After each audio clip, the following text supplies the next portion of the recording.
Crisis pregnancy centers all over the country have been in the crosshairs of pro-abortion activists since the Supreme Court overturned Roe v. Wade. In fact, these pro-life centers were targeted before the official opinion came down when the draft was released. These centers have faced protest and vandalism, even threats of violence against employees.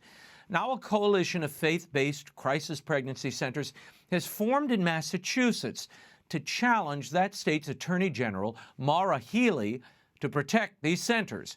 For more, I'm joined by Executive Director of Your Options Medical, TERESA Larkin, and attorney and senior counsel at First Freedom Institute, Jeremy Dice. Thank you both for being here. Jeremy, I want to start with your letter to Attorney General Healey on behalf of the Massachusetts Family Institute, who are backing these faith-based pregnancy centers.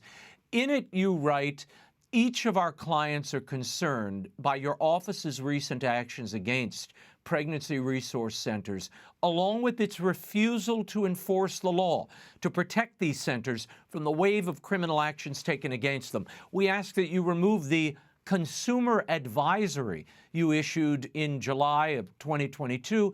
Further, we ask that you make clear what actions you are taking or will take to protect the PRCs. Now, Jeremy, first off, tell viewers what this consumer advisory issued by the AG is and why you want it rescinded.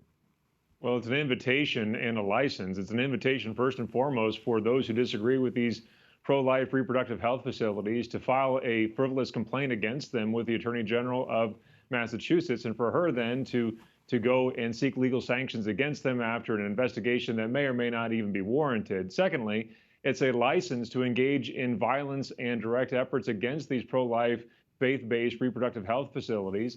And we've seen that very thing happen in just the last couple of weeks. In fact, the same day that that consumer advisory was issued by the Attorney General of Massachusetts, several of our clients received vandalism, broken windows, spray paint, blood-looking paint splattered against the walls of their facilities. The ground around the statue of the Virgin Mary vandalized with words like, if abortion is not safe, then neither are you. These types of threats and intimidation are the things that the Attorney General of Massachusetts is supposed to protect these reproductive health facilities from. And instead, she's turned her legal fire against them. And we're just simply wondering, what are you going to do about that? Are you sending the same letter to Jane's Revenge that you've sent to these reproductive health facilities or not?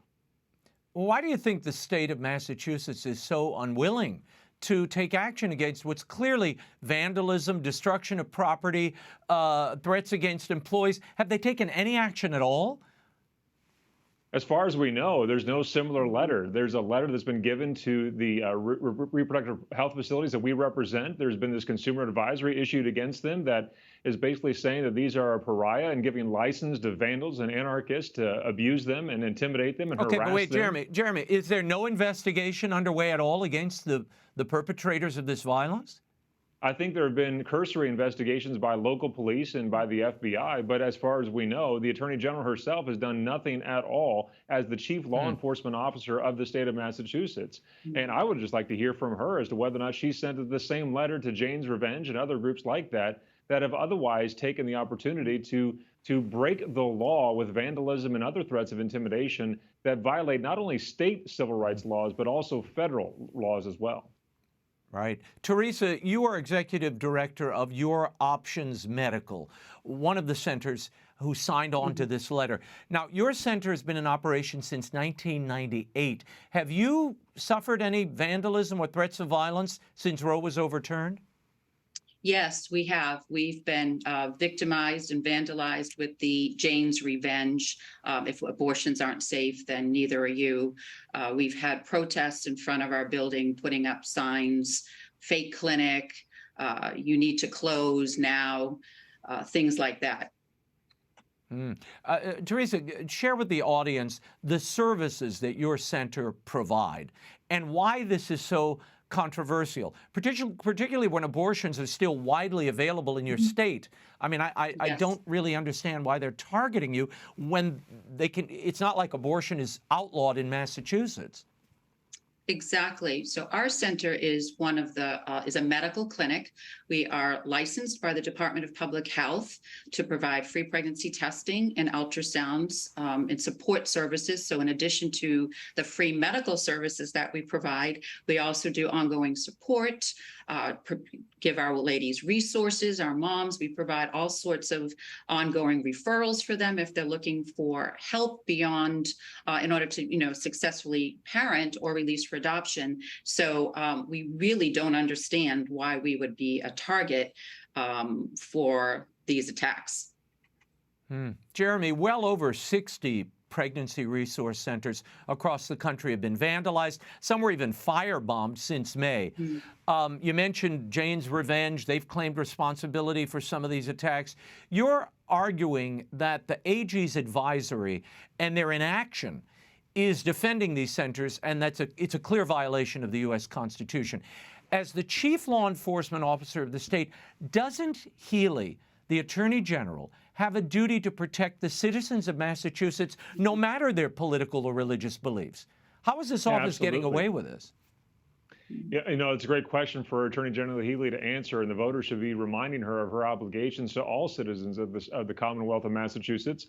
All Bay Staters deserve the protections of the laws, not just those with whom she politically agrees. What's worse than just simply the lack of defense that she has offered these pro-life, faith-based reproductive health facilities is the fact that she's actually given sanction. She's licensed the violence that has ensued after her letters, after her consumer advisory opinions that have come out here.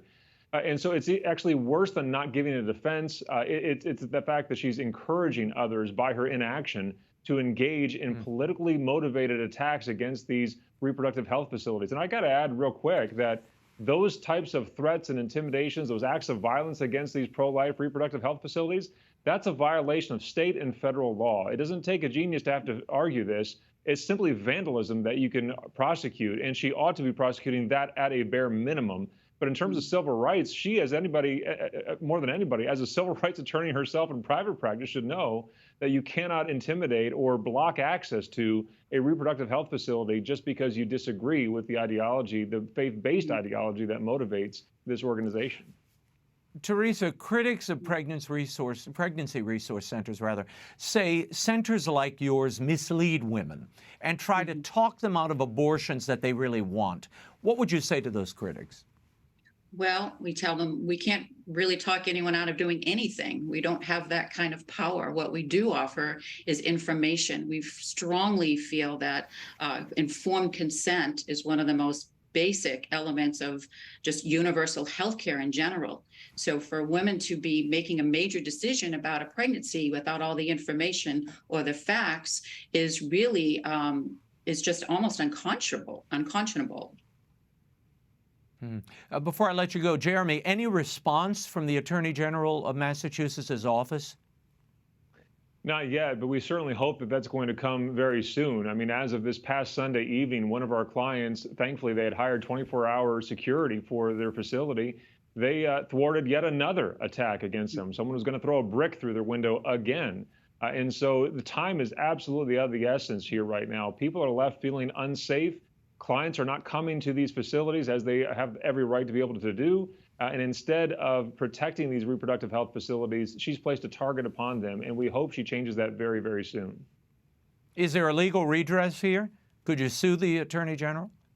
Well, it depends on what action she takes or does not take. There certainly are things that we're looking at and advising. I would encourage folks to go to firstliberty.org right now and review the letter that we sent to Attorney General Healey earlier this week.